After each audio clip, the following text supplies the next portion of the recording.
In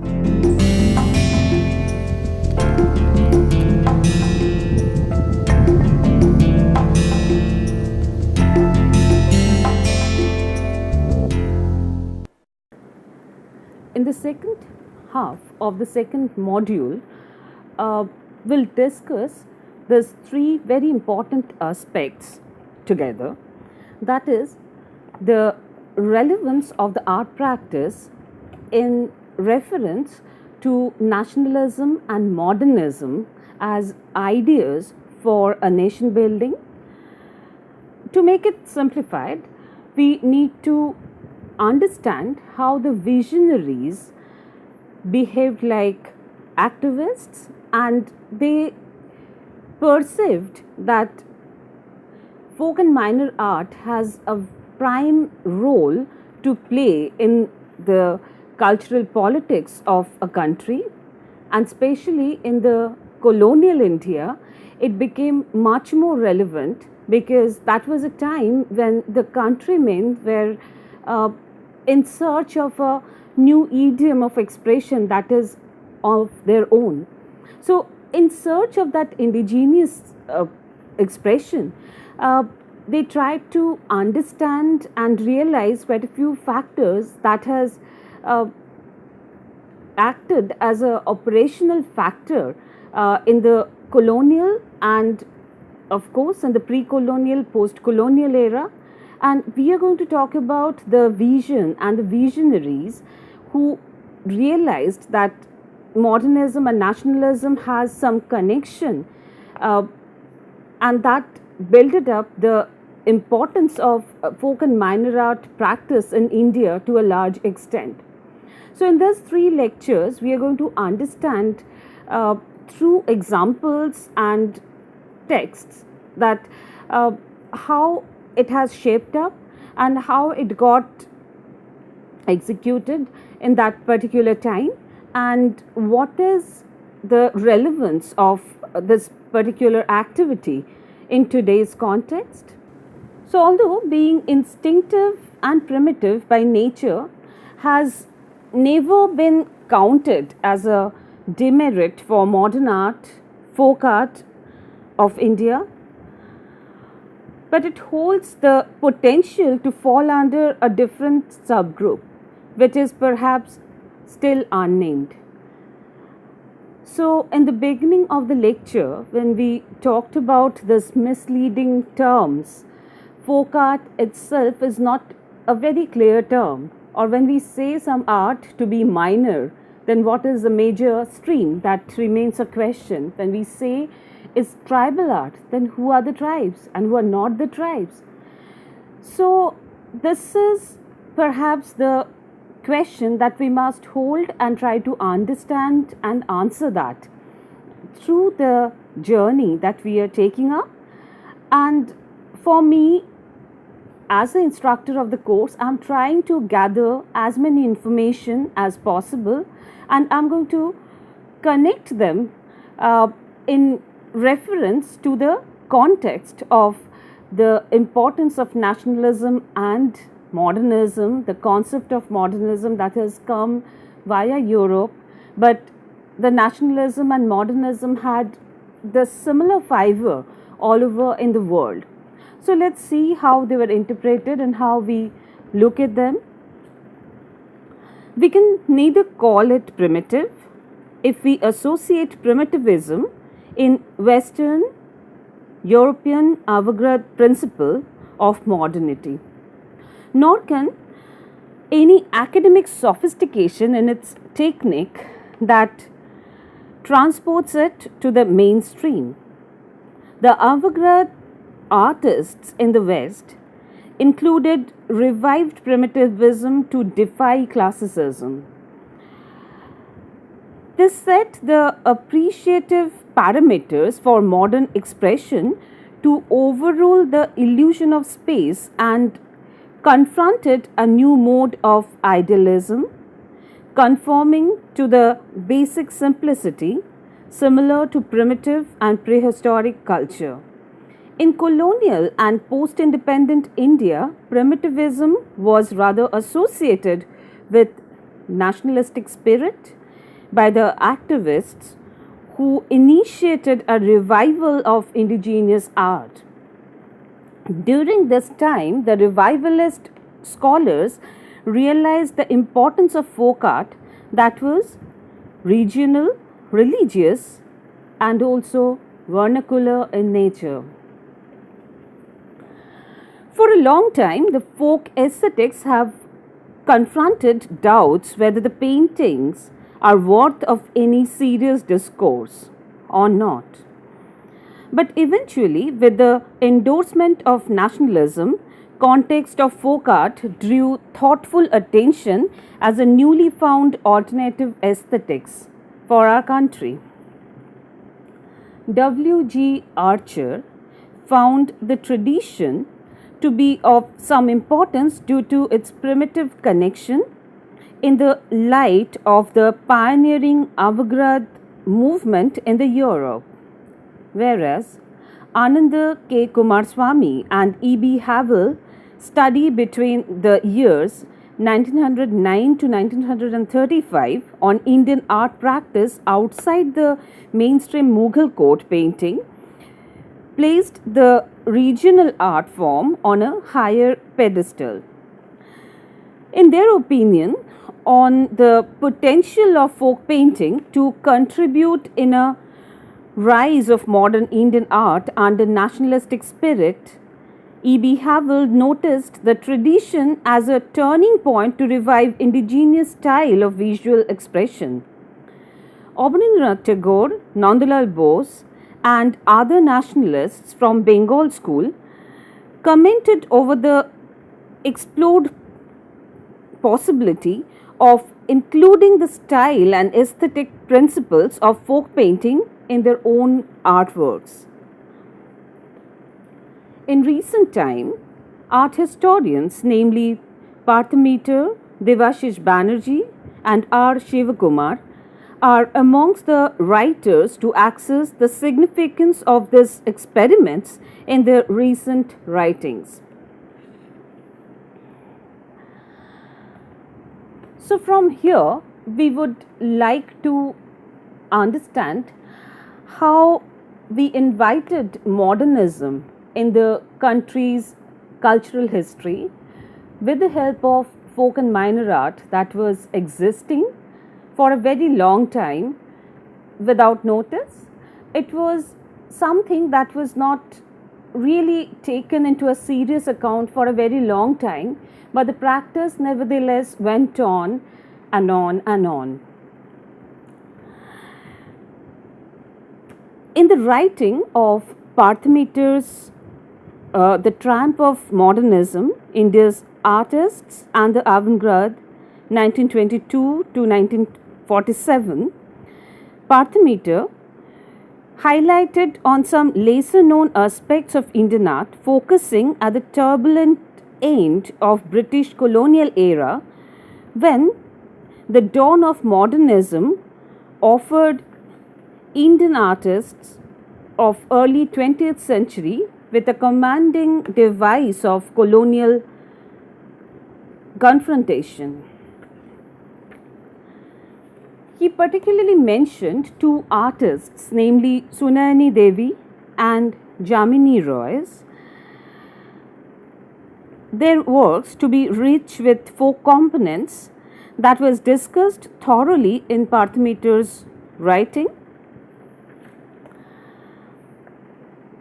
The devices of colonial confrontation that we tried to understand in this particular context was more like a codification in this direction, where Bauhaus exhibition in 1922 in Kolkata marked an entrance of European modernism in India to potentially intervene and mingle with Indian nationalism. The decline of Oriental art, changing nature of imperial patronage, rise of feminist voices, realization of primitive elements for independent artistic expression marked the modern India. So it no longer followed a Western way of looking at things. When we say Western, we generalize it, but by saying Western, we mean the European culture that dates back to 16th century Renaissance, where the scientific perspective and the illusion of depth that was created in a ground was considered to be the highest level of beauty. They've set up a parameter, in fact, into the Indian mind to go by that, and that was known to be the ideal condition for them. That was also some kind of a idealism that is related to realism. So the naturalistic notions came much later in European modern art, but with that, we should not also ignore a new possibility of the aesthetic quality that was provided by the primitive expressions or the prehistoric art. In our country, it was surviving in the form of folk and minor art. With that, the book of Parthometer, it unveils another very important component that unveils inventing the Indian peasant to access the primitive reception in modern art as a partial dissolution and ostentation. It was not only the Western intake for Indian art, but Stella Cambridge introduced the modernity of style in urban folk painting of Kalighat Patta and Katha embroidered images of rural Bengal to European avant-garde. Stella Cambridge was the one who used to come and collect the almost unrealized tradition of embroidery that was done on the Katha surface, and she was a great collector of that. Many of her collections are still preserved in Guru Shada Museum, Kolkata. And if we look at them, we feel that how that particular tradition has also evolved, but it was a very, very significant and great realization from the part of this great visionary activist, Stella Cambridge, that she established the fact of the realization of the importance of the indigenous culture and where we should place them, how we must realize them and get benefited by it. So recognizing the aesthetic perspective of all those things were also very crucial for that particular moment.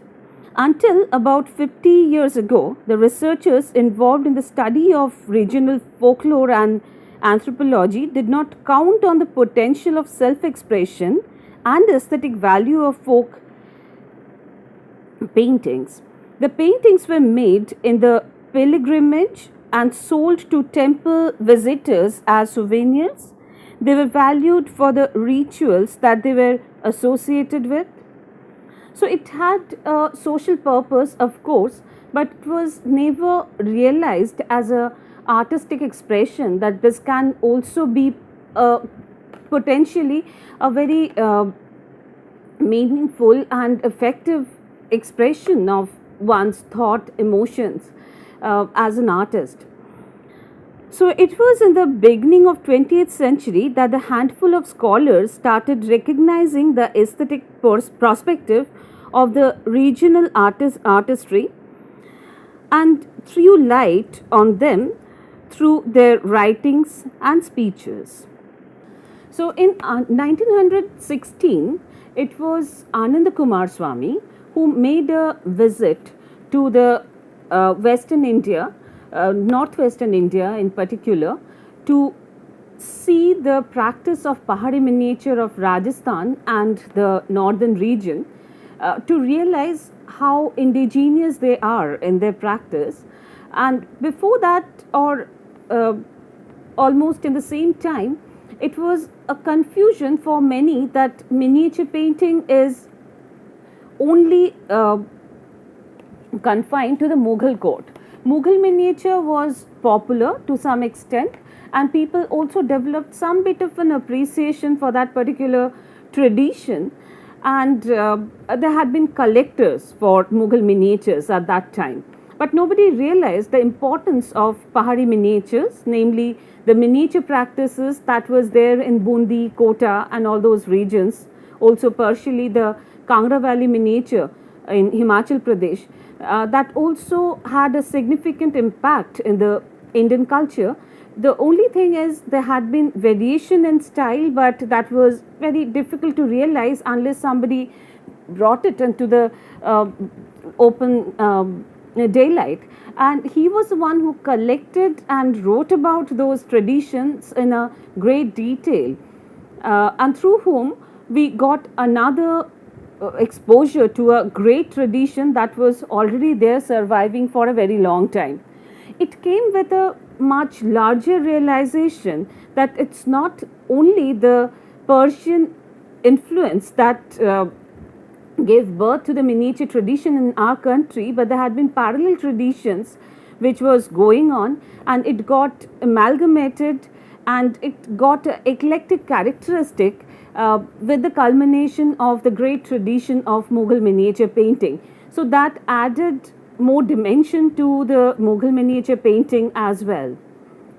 It was Kumaraswamy to rehabilitate all forms of Indian art, regardless of academic or non academic style, to the European audiences. His writings enabled the viewers to grasp the aesthetics of rural and vernacular term of artistic expression. In 1900, it was a time when the contemporary art scenario of Europe was experiencing a dynamic shift with the idea of modernism. Painters from Germany and France showed significant zing to vitalize and reshuffle the existing norms of political expression through the pictorial term every now and then. They dared to rebuke the classical norms of image making to engage themselves into the new experiments with the new aesthetics that was connected to primitivism, and that took birth to a new aesthetic of modernism, which is much more simplified and devoid of many traditional rules. For a very long time, the cultural enthusiasm of folk art was confined to Bengal in India. The exponents of Bengali region could sense the mode of European modern art that has corresponded to a liberated style that encouraged distortion, arbitrary qualities, symbolism, and real space to achieve a rudimentary simplicity similar to folk art in our country. In Europe, the changes were caused by the newly beholden ventures of African art, and also the tradition of Japanese ukiyo-e prints that they traded from Japan at that time, and that was all about the printmaking of the woodcut prints of Japan, the artworks of Sharaku, Hokusai that came in through that trade route. And they also got exposure to the two-dimensional quality of Persian carpet through the trade route. And through those aesthetic qualities of the flat color, the overlapping images, it's a different perspective that was very, very Far Eastern, where the diagonal lines never got a recession and it never converged into a particular vanishing point, unlike the Renaissance compositions. Rather, they had a very different perspective that is known as a Far Eastern perspective, where all the diagonal lines were parallel to each other, and that made the back side, the background of the painting, in the same scale with the foreground to make it more revealing, and it just gives a very different type of perspective. Alongside, they used the normal usual perspective also by overlapping, vertical location, and many other devices that are working as a general rule for all this kind of prints. So through those images which were also having a very strong impact, some of the painters in Europe, they realized that there is a possibility to get better aesthetics, at least as an alternative, that can come through Persia, from the decorative and flat color combinations of the Persian carpets, as well as the ukiyo-e prints from Japan. The educated and visionary art lovers and art collectors of Bengal could identify the unique virtue of Indian folk paintings in non-academic category. They threw light on the archaic yet bold expression, which is fresh, spontaneous, confident. It's also very simple and made out of the simplicity of means and the very distinctive style of folk art. That is also various, it has tremendous variety and impact. Art critic Ajit Ghosh and artist Mukul De in 1920s were amongst the pioneers who began to collect and preserve the living folk art works of their time. In 1930s, Guru Sadar, an Indian civil service official, travelled the remote villages of Bengal and made a large collection of folk art of the great significance. Slowly, more centres of folk paintings were located all over the country. I'll quote a very comprehensive and clear writing from Jagdish Mittal.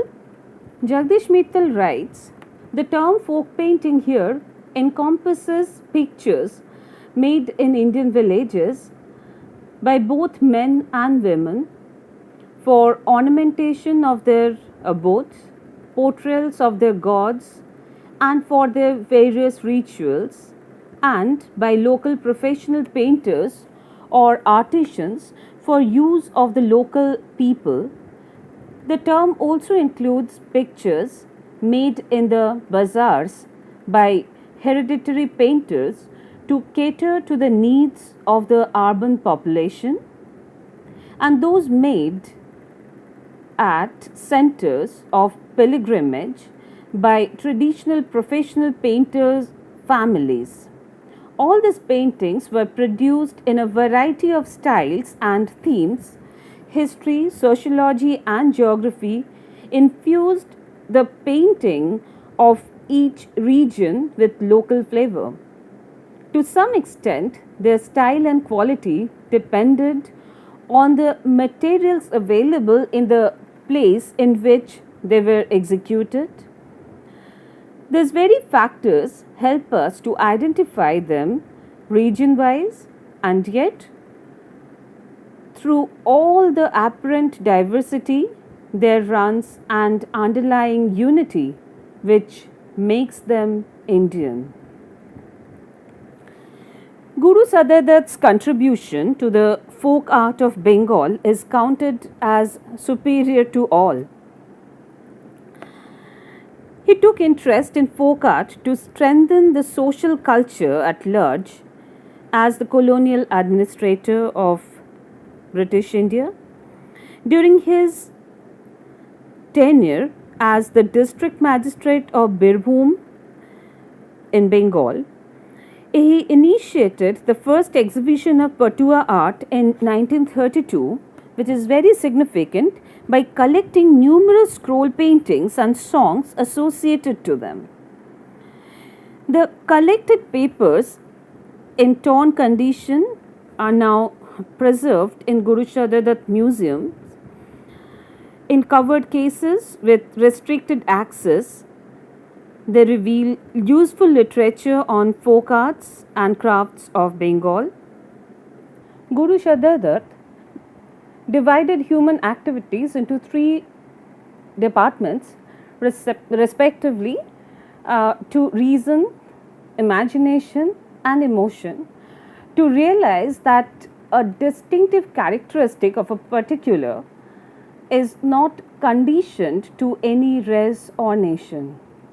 According to him, the cultural contacts between the races and nation, although alarming, must not be restricted to enable enrichment in the existing cultural wealth.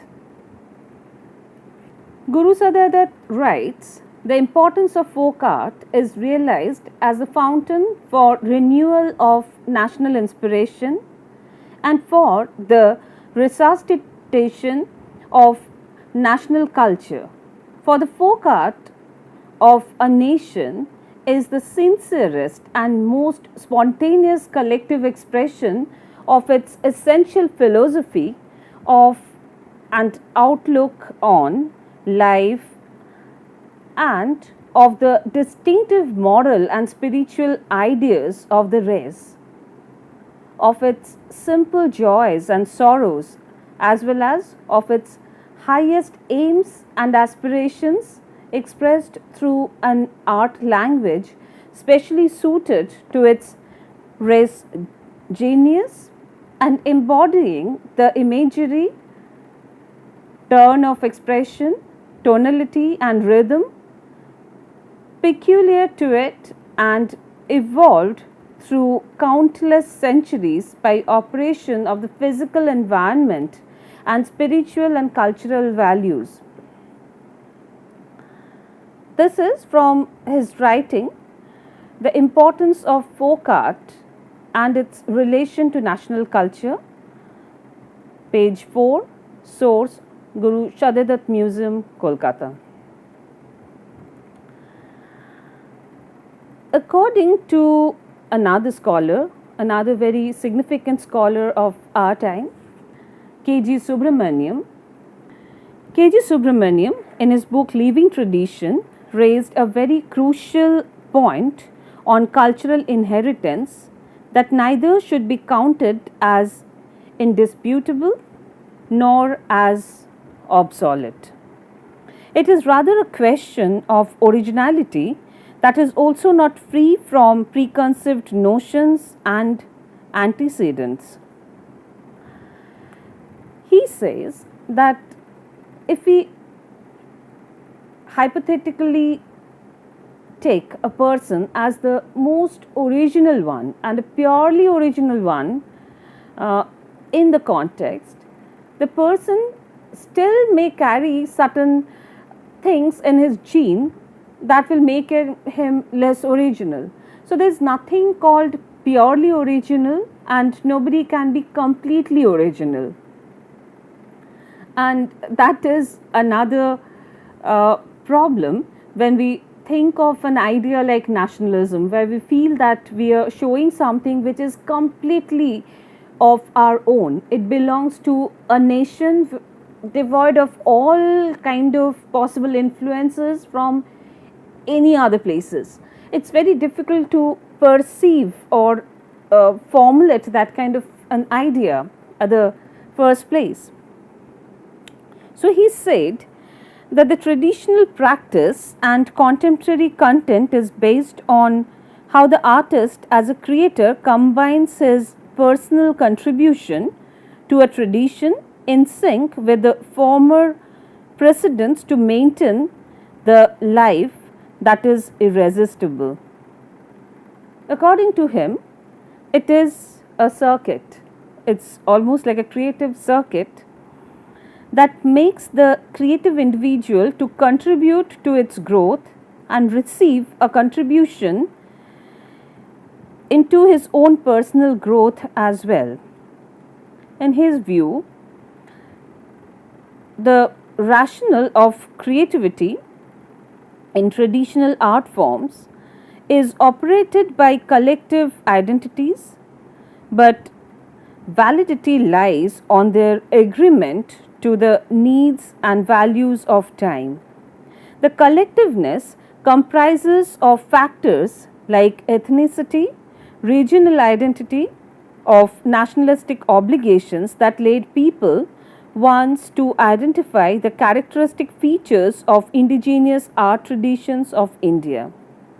It was unfair for the ruling governance of colonial India to undermine the unbroken tradition of existing regional art and craft which contributed and continued unbreakably for years. Other than E.B. Havell and Ananda Kumaraswamy, there were Okakura Kakuzo, who played Pan-Asian indigenism, Sister Nivedita, George Birdwood, who tried to look at the tradition to boost nationalism. On the contrary, in 20th century Europe, artists like Pablo Picasso, Matisse, Modigliani, Paul Klee, they welcomed modern expression in light of world's traditional culture. They drew great impetus for the like-minded artists and art lovers of India.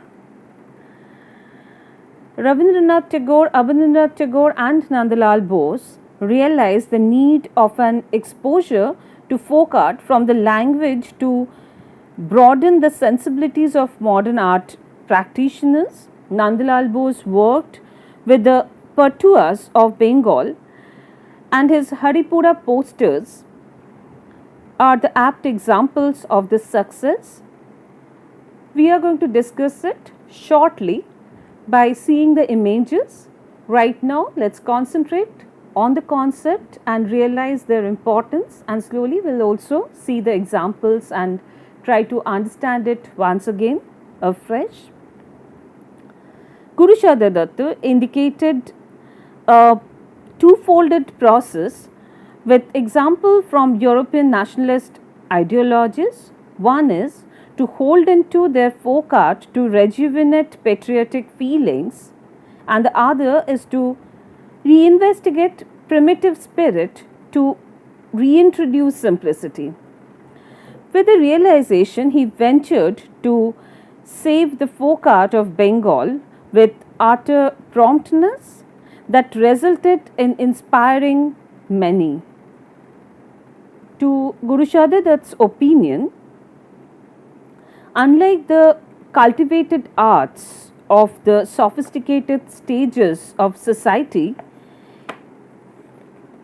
in all countries, often marred by the complicated formality and artificiality, an excessive elegance and an over refinement of mannerism broadening on efficiency, the folk art of every nation has a primitive purity, directness, vitality, and robustness, which serve as a perennial fountain for the rejuvenation and strengthening of a national life and art from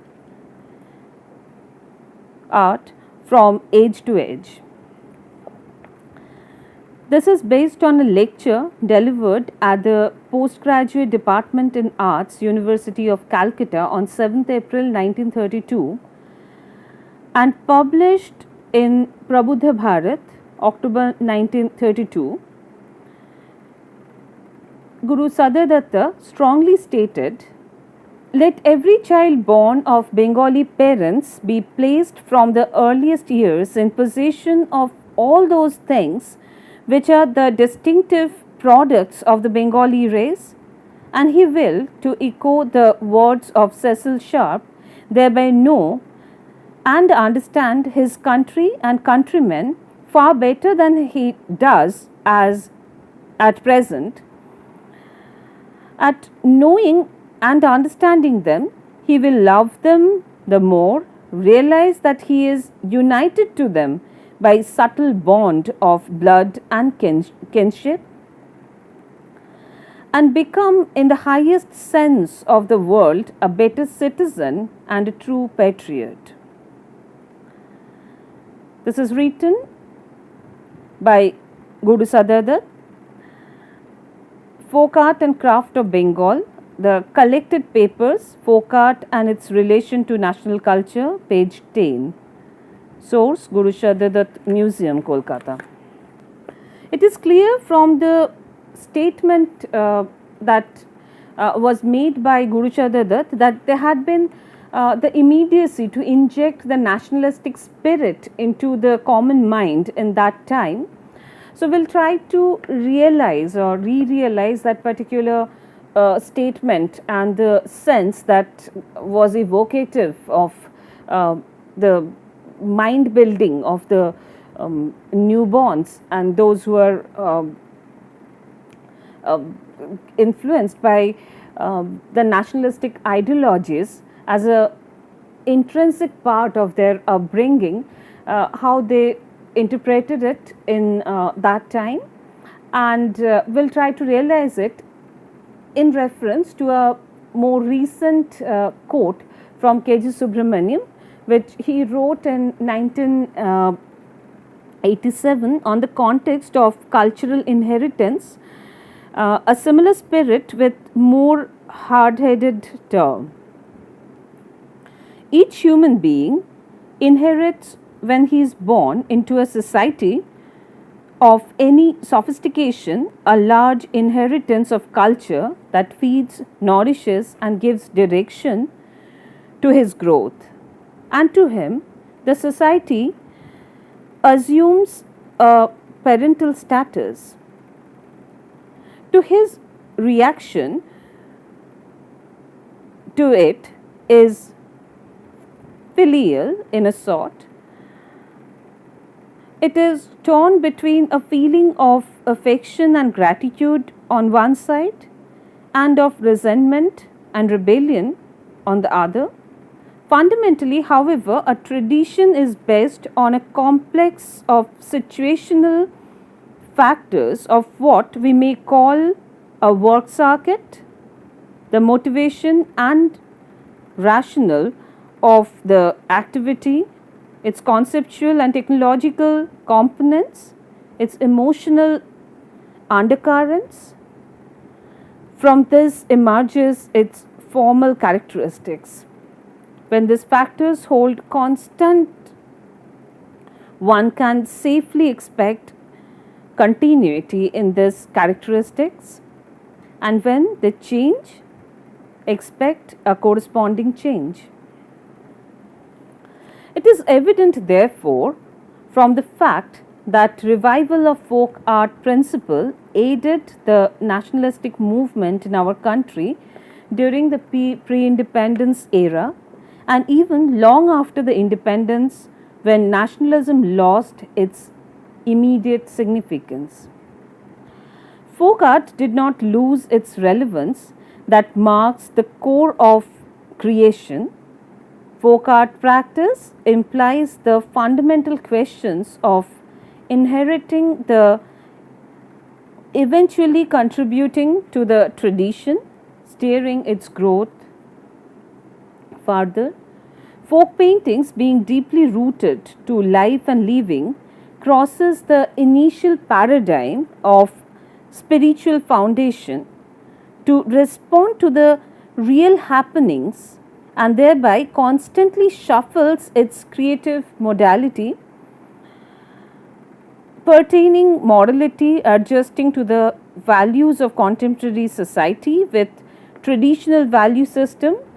It faces the challenge of constantly balancing between the modern sensibility, promptly responses to the current happenings, and the responsibility as an inheritance of an age-old ethical foundation.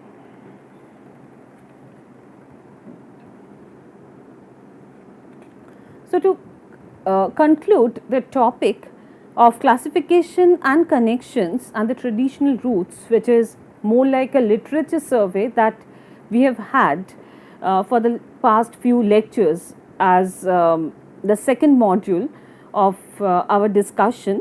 It was more like reading, understanding the different sayings of different people. We would try to conclude this particular discussion by realizing the relevance of the art practice. So let's jot down the points that we have discussed so far in a connected manner.